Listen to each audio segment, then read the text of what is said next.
صلی اللہ علیہ وسلم کی سیرت کا ہے آپ کا حسن و جمال، آپ کی خوبصورتی۔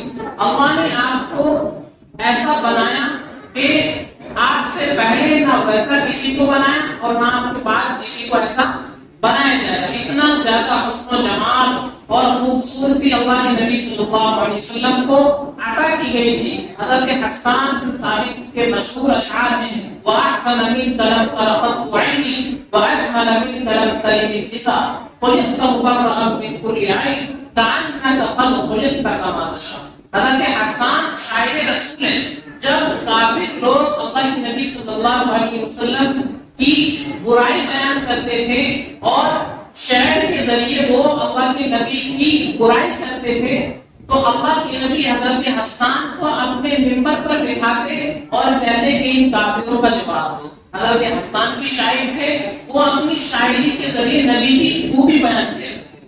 کافر نبی کی برائی بیان کرتے تھے شاعری کے ذریعے۔ اللہ کے نبی حضرت حسان کو اپنے منبر پر بٹھاتے اور فرماتے کہ تم خوبیاں بیان کرو۔ تو حضرت حسان شاعر رسول تھے، اللہ کے نبی کی سیرت کو، آپ کی خوبصورتی کو بیان فرمایا کرتے تھے کافروں کے مقابلے۔